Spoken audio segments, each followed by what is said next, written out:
qariyalar endi davolanmaydimi?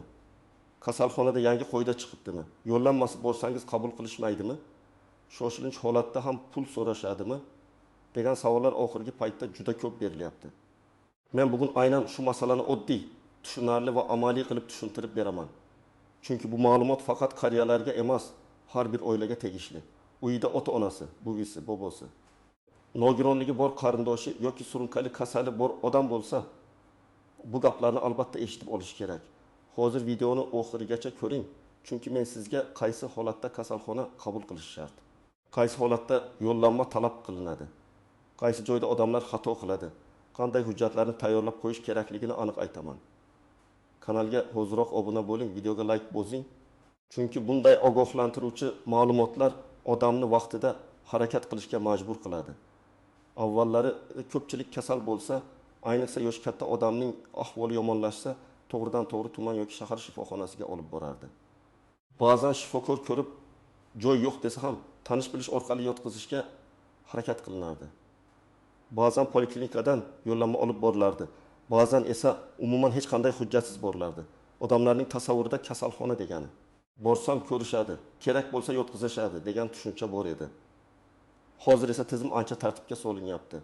Bu nimani anglatadi? Endi har bir holatda ham odamni shunchaki palataga yotqizib qo'yishmaydi. Avvalo bemorning ahvoli baholanadi. Shoshilinchmi yoki rejalimi? Hayotiga xavf bormi yoki yo'qmi? Ambulator davolasa bo'ladimi yoki statsionar sharoit kerakmi? Shundan keyin yo'llanma, elektron ro'yxat, tibbiy ko'rsatma, tahlillar, mutaxassis xulosasi kabi narsalar muhim bo'lib qoladi. Men eng muhim gapni aniq aytaman. Qariya bo'lgani uchun odamni davolamaslik mumkin emas. Yosh bo'yicha siz qarisiz, sizga joy yo'q. Siz davolanmaysiz deyish qonuniy va insoniy jihatdan noto'g'ri. Lekin shifoxonaga yotqizish uchun tibbiy ko'rsatma kerak bo'lishi mumkin. Ya'ni muammo qariyalar davolanmaydi degan joyda emas, muammo odamlar qaysi eshikdan kirishni, qaysi hujjat bilan borishni, qaysi holatda tez yordam chaqirishni bilmayotganida. Ilgari odam qon bosimi ko'tarildi deb kasalxonaga olib borilsa, ba'zan yotqizib qo'yishardi. Hozir shifokor bosimni tushirib, EKG qilib, umumiy ahvol barqarorlashsa, uyda davolaning, oilaviy shifokorga boring deyishi mumkin. Bu davolamaslik emas. Bu statsionar joy faqat haqiqatan ham shifoxona sharoiti zarur bo'lgan bemorlarga ajratilayotganini bildiradi. Lekin aynan shu joyda ko'p odamlar jahli chiqadi. Onam yetdim 2 yoshda nega yotqizishmadi deb. Savol yoshda emas, holatning og'irligida. Birinchi navbatda shoshilinch holat bilan rejalashtirilgan davolanishni ajratib olish kerak. Shoshilinch holatda bemorni qabul qilish, birlamchi yordam ko'rsatish, hayotini saqlab qolish bo'yicha choralar ko'rish shart. Masalan, odam hushidan ketgan bo'lsa, insult belgilari bo'lsa, yurak xuruji gumoni bo'lsa, nafas olishi qiyinlashsa, kuchli qon ketish bo'lsa, qandli diabet fonida hush buzilsa, tana harorati juda ko'tarilib, umumiy ahvol og'irlashsa, bu holatni yo'llanma yo'q deb orqaga qaytarib yuborish kerak emas. Rejali holat esa boshqacha. Masalan, 68 yoshli otada tizza og'rig'i bor, yurishga qiynaladi, lekin hayotiy hozirning o'zida xavf yo'q. Yoki 75 yoshli onada qon bosimi ko'p yillardan beri bor, dori ichib yuradi. Lekin bugun bosimi bis esimiga chiqqan, o'zini nisbatan yaxshi his qilyapti. Bunday holatda poliklinika, oilaviy shifokor, to'r mutaxassis tahlillar va yo'llanma orqali rejalashtirilgan davolanish to'g'ri yo'l bo'ladi. Shifoxona hozir yotqizmaymiz desa, bu har doim ham rad etish emas, balki tartib bo'yicha harakat qilish talabidir. Kimlar ko'proq e'tiborli bo'lish kerak? Birinchidan, 6 yoshdan oshgan va bir nechta kasalligi bor odamlar. Masalan, bir odamda bir vaqtning o'zida qon bosimi, qandli diabet, yurak yetishmovchiligi va buyrak muammosi bo'lsa, bunday bemor oddiy shamollashdan ham og'ir o'tkazishi mumkin. Ikkinchidan, yolg'iz yashaydigan qariyalar. Ular dori ichishni unutishi, vaqtida shifokorga bormasligi, ahvoli yomonlashayotganini yaqinlariga aytmasligi mumkin. Uchinchidan, nogironligi bor, yotib qolgan, insultdan keyin harakati cheklangan bemorlar. Bunday odamlar uchun hujjat, tashxis, dori ro'yxati va shifokor xulosalari oldindan tartibda bo'lishi kerak. Men amaliy misol keltiraman.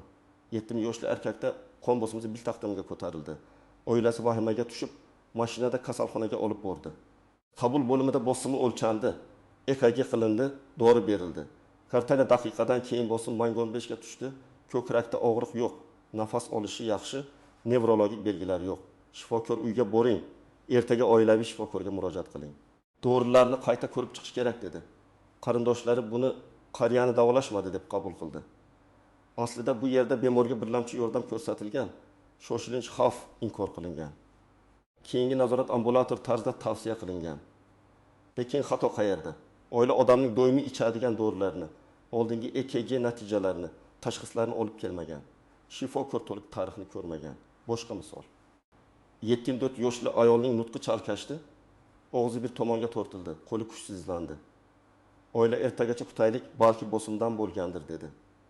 Ertasi kun olib borishdi. Bu katta xato, insultda vaqt oltindan qimmat. Bunday holatda darhol tez yordam chaqirish kerak. Yo'llanma kutish, poliklinikaga borish, navbatga turish mumkin emas. Bu shoshilinch holat. Qariyaning yoshi sabab davolamaydi degan qo'rquv bilan uyda ushlab turish yanada xavfli. Yana bir misol. Taqsim yoshi boboda qandli diabet bor. Oxirgi kunlarda ko'p suv ichyapti. Holsiz ovqat yemayapti, uyquchan bo'lib qoldi. Oila qarilikda deb o'yladi. Aslida bu qon miqdori juda oshib ketgani yoki organizm suvsizlangani belgisi bo'lishi mumkin. Agar qon shakari 20 yoki 25 dan oshagan bo'lsa, ayniqsa hushyorligi pasaysa, bu shoshilinch baholashni talab qiladi. Bunday vaziyatda poliklinikadan yo'llanma olib keling deb vaqt cho'zish to'g'ri emas. Tez yordam orqali olib borish kerak. Kimlar kamroq xavotir qilishi mumkin? Ahvoli barqaror, dorilarni ichib yurgan, shifokor nazoratida bo'lgan. Reja bo'yicha tekshiruvdan o'tadigan qariyalar. Masalan, har oy oilaviy shifokorga boradi. Bosimini yozib yuradi, qandini nazorat qiladi. Dori ro'yxati aniq oxirgi tahlillari bor. Bunday odam kasalxonaga yotmasa ham davolanishdan chetda qolgan hisoblanmaydi. Aksincha, ko'p kasalliklar uy sharoitida poliklinika nazoratida yaxshiroq boshqariladi. Endi eng ko'p tushunmovchilik bo'ladigan joylarga o'tamiz. Birinchi nozik masala. Kasalxona qabul qilmadi degan gapning o'zi yetarli emas. Nima uchun qabul qilmadi? Joy yo'q dedimi? Tibbiy ko'rsatma yo'q dedimi? Yo'llanma kerak dedimi? Mutaxassis yo'q dedimi? Boshqa muassasaga yubordimi? Shularning har biri alohida vaziyat. Agar shifokor ko'rib, sizga statsionar davolanish shart emas desa, undan yozma tavsiya, tashxis, qaysi dorilar, qachon qayta murojaat qilish kerakligini so'rash lozim. Og'zaki gap bilan uyga qaytishga nizoga sabab bo'ladi. Ikkinchi nozik masala yo'llanma. Ko'p hollarda rejalashtirilgan yotqizish uchun oilaviy shifokor yoki mutaxassis yo'llanmasi kerak bo'ladi. Bu ayniqsa terapevtik, nevrologik, kardiologik, endokrinologik bo'limlarga tegishli bo'lishi mumkin. Yo'llanma bemorning haqiqatan ham statsionar davolanishga muhtojligini asoslaydi. Masalan, qon bosimi bor degan umumiy gap yetarli emas. So'nggi 2 haftada bosim miqdoridan 200 gacha ko'tarilmoqda. 3 xil dori fonida nazorat bo'lmayapti. Yurak yetishmovchiligi belgilari bor. EKGda o'zgarish bor degan asos kerak. Uchinchi nozik masala pullik va bepul xizmatlar. Odamlar ba'zan davlat shifoxonasiga bordik, ayrim tekshiruvlar pullik ekan deb hayron bo'ladi. Bu yerda ham huquq va tartibni bilish kerak. Shoshilinch yordam alohida, rejalashtirilgan tekshiruvlar alohida. Kafolatlangan paketga kiradigan xizmatlar alohida bo'lishi mumkin. Men har doim tavsiya qilaman, pul so'ralgan joyda nimaga, qaysi xizmatga, qanday asosda so'ralayotganini so'rang. Chek yoki rasmiy to'lov hujjatini talab qiling. Norasmiy pul berish keyin sizni ham, tizimni ham himoyasiz qoldiradi. 4-nozik masala, qariyada alomatlar yoshlar kabi ko'rinmasligi mumkin. Masalan, yosh odamda pnevmoniya bo'lsa, yo'tal, isitma, ko'krak og'rig'i bo'ladi. Qariyada esa faqat holsizlik, ishtaha yo'qolishi, adashib gapirish, yiqilib tushish bo'lishi mumkin. Yurak xurujida ham qariya ko'kragim qattiq og'riyapti demasligi mumkin. Faqat sovuq ter bosishi, nafas qisishi, ko'ngil aynishi, kuchli holsizlik bo'lishi mumkin. Shu sababli og'riq aytmayapti, demak jiddiy emas deb o'ylash xavfli. 5-nozik masala, qariyalarda dori chalkashishi juda ko'p uchraydi. Bir shifokor bosimga dori beradi, boshqasi yurakka, uchinchisi qandga, yana biri og'riqqa. Natijada odam kuniga 8-10 xil tabletka ichadi. Ba'zi dorilar bir-biriga to'g'ri kelmasligi, bosim juda tushirib yuborishi, buyrakka zarar qilishi, qon suyultiruvchi dorilar bilan birga ichilganda qon ketish xavfini oshirishi mumkin. Shifoxonaga borganda dori ro'yxati bo'lmasa, shifokor muhim narsani bilmay qoladi. Men buni oddiy, lekin juda katta muammo deb bilaman. 6-nozik masala joy yo'q degan javob. Agar bemor shoshilinch va og'ir bo'lsa, faqat joy yo'q deyish bilan masala yopilmasligi kerak. Bunday holatda bemorni qayerga yuborish, qaysi bo'limda vaqtincha kuzatish yuqori turuvchi muassasa bilan bog'lanish, tez yordam orqali boshqa shifoxonaga yo'naltirish kabi choralar ko'rish kerak. Lekin rejalashtirilgan, hayotiga xavf bo'lmagan holatda joy bo'lmasa, navbat, yo'llanma va boshqa sana berilishi mumkin. 7-nozik masala. Hujjatsiz yurish.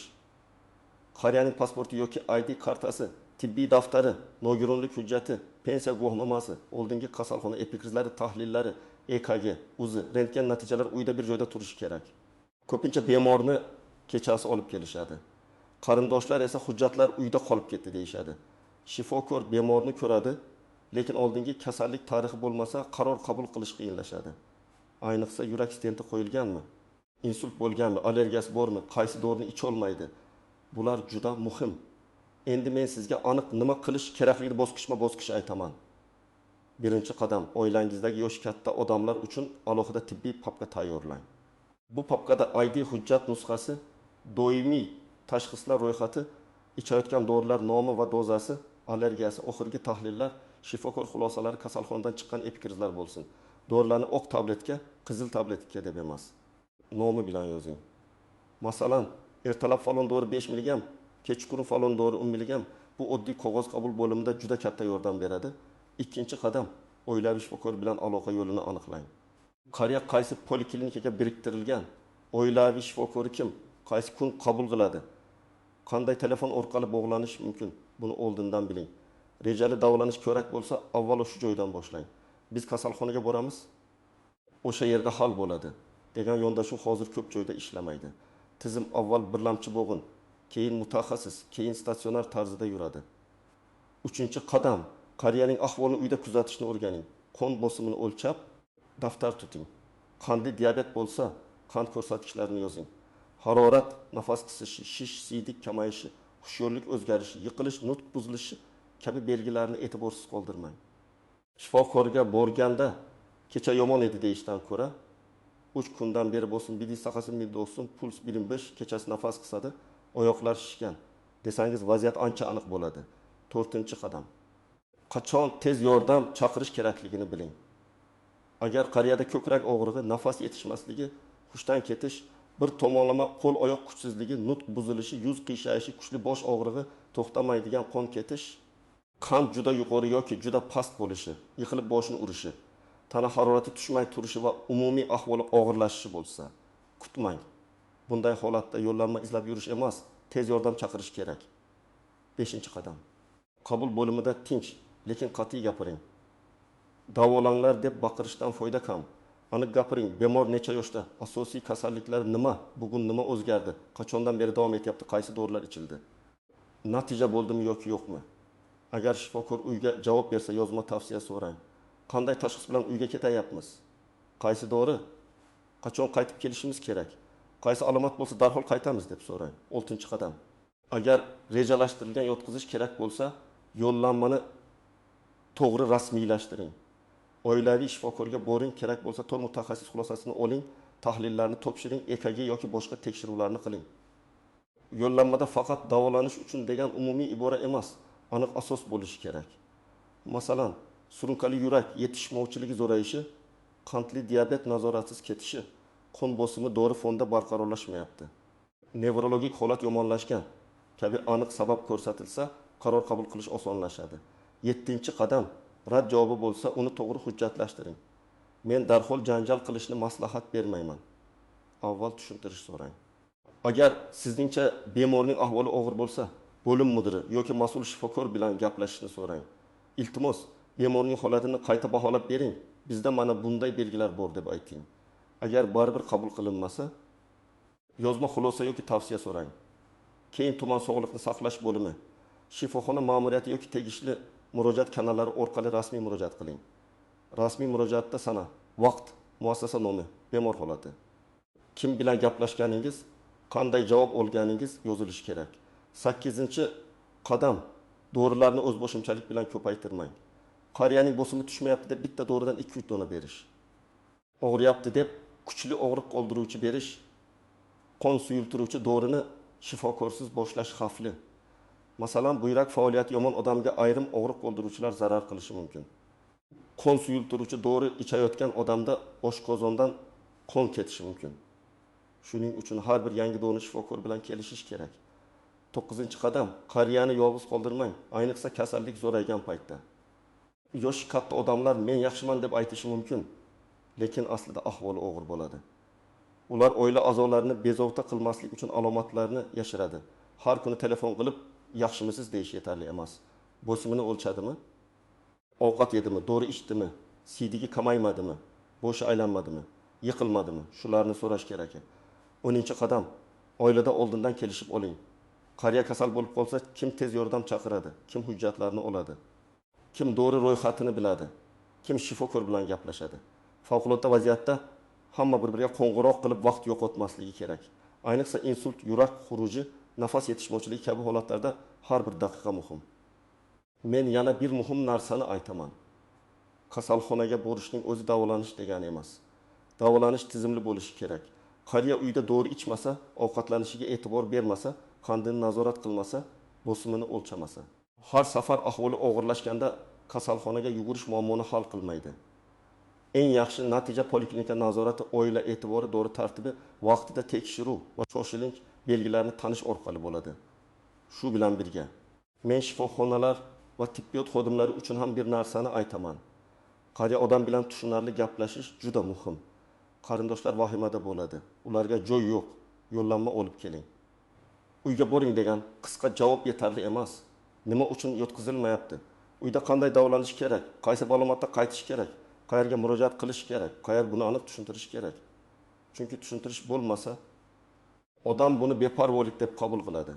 Demak, eng asosiy xulosa shuki, qariyalar davolanmaydi degan gapni umumiy qo'rquv sifatida qabul qilmaslik kerak. Qariya ham davolanish huquqiga ega. Lekin shoshilinch holat, rejalashtirilgan yotqizish, yo'llanma, tibbiy ko'rsatma va hujjatlar tartibini bilish shart. Kimki oldindan tayyor bo'lsa, qariyasining kasallik tarixini bilsa, hujjatlarni yig'ib qo'ysa, shoshilinch belgilarni ajrata olsa, u kasalxonada ham, poliklinikada ham o'zini ancha ishonchli tutadi. Men sizdan so'rayman, oilangizda yosh katta inson bo'lsa, bugunoq uning tibbiy hujjatlarini bir joyga yig'ing, dorilar ro'yxatini yozing. Oilaviy shifokor bilan aloqani aniqlang. Bu oddiy ish ko'rinadi, lekin kerakli paytda hayot saqlab qolishi mumkin. Sizning hududingizda kasalxonaga qabul qilish bo'yicha qanday holatlar bo'lyapti? Qariyalarni yo'llanmasiz qabul qilishyaptimi? Tushuntirish berishyaptimi yoki muammolar bormi? Fikringizni izohlarda yozing. Videoga like bosing, kanalga obuna bo'ling va bu videoni ota-onasi, buvisi, bobosi bor yaqinlaringizga yuboring. Bu ma'lumot har bir oilaga kerak.